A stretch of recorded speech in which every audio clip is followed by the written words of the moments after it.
Are you working? What kind of work do you do?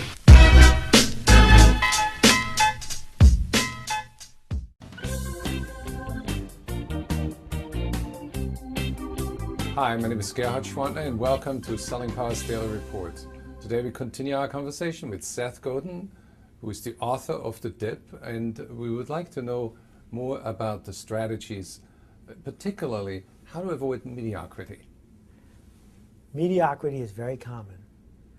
It means being average. Average people are average. Mediocrity is for losers. The reason mediocrity is for losers is given the choice of 5 places to eat lunch, are you going to pick the mediocre one? Given the choice of 5 people to hire, are you going to pick the mediocre one? In fact, in our Google-fueled world where you have a choice of 1 million things for every topic, who picks average? Who picks mediocre? Nobody. So as a salesperson, you have a big problem because there's all this pressure on you to be average, all this pressure to have a bigger kit bag, selling more items, all this pressure to call on more and more people, offering them more and more, to fit in, to wear the same clothes as every other salesperson, to show up the same way as every other salesperson, make the same pitch, and be cheaper. And guess what? Nobody wins at cheaper except for maybe Walmart. That the big win is when you refuse to settle for average or mediocre, and you say, I'm going to give up 90% of what I could do. And here's an example. If I go to yahoo.com, there's 150 links on that one page. A couple years ago, if I went to google.com, there were 3. So Google lost all the opportunities to drive people to finance, to drive people to weather, to drive people to this, to drive people to that, and instead they did one thing. And so if someone said, where should I search? Even though the searches were very similar, everyone said, go to Google, because they stood out as opposed to being in the middle. And I talked about this a little bit in Purple Cow, but this takes it further. In Purple Cow, I said, the only way to win is to be talked about, because you can't advertise your way, you can't spam your way, you can't call your way into a presence. You get there by people talk about you. But no one talks about, oh, I know this really average carpeting salesman. Never, right? What they talk about is the barefoot carpeting salesman who doesn't wear shoes, and here's why, and let me tell you about what happened when I bought something, blah, blah, and that spreads the word.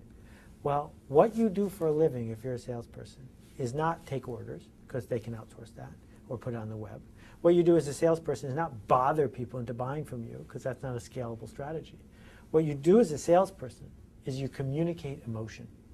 But you can't communicate emotion and trust to someone if they're not listening. And the only people who are going to listen to you are the people who were pre-sold on you because someone told them about what you do and how you do it. At what point in your life did you make a decision that mediocrity is not for you? Well, I've been through lots of dips, more dips than the average bear. And so writing the book was pretty easy in terms of using my own personal experience. But you know, I can tell you, I started my blog about 5 years ago. If you type Seth into Google, you'll find it. And along the way, people have said, why don't you have Twitter? Why don't you have video? Why don't you have a podcast? Why don't you have comments? Why don't you have this? Why don't you have that? And there's lots of things I could have done. And if I had done those things, I wouldn't have had the blog I have today. But by saying, this is all I'm willing to do, it's going to be just this, once a day, me and my voice, and I'm not going to pay attention to the way other people are telling me a blog is supposed to be. You don't have to like my blog, but it's the only one that's like it, as opposed to trying to make it like everybody else's. How many people visit your blog? More than I can count. I actually don't spend a lot of time looking at the numbers, because then I spend all my time trying to make the numbers go up. And my goal isn't to have the most popular blog. My goal is to have my blog, to be whatever I need it to be in that moment. And so I've forced myself not to study the stats. I do know Technorati says I'm the 12th most popular blog in the world, which is fine. I'll take it. And it's growing.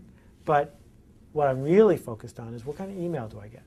Do I get email from people who say, yeah, I look at your blog every once in a while? Or do I get email from people who say, I've been reading it for 6 weeks and look what I changed in my life. Thank you for inspiring me to do that. And that's what gets me out of bed to do it every day. So how do you go on that road of improvement when you're already successful like you are? There isn't just one dip, Gerhard. It's not like, let's get through that dip and we're done. Steve Jobs helped invent the personal computer, helped launch the graphical interface, helped launch the MP3 business, helped launch computer animation at Pixar.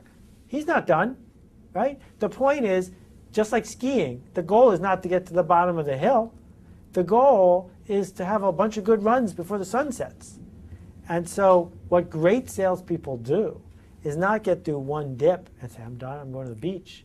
They look for the next dip, because that's all life is a series of dips. That's why we're here, to go through the dips. Well, thank you, Seth. We're going to continue our conversation with Seth Godin, and tomorrow he will tell us all about the neat things that he sees on the horizon, on how the internet is going to change us even more.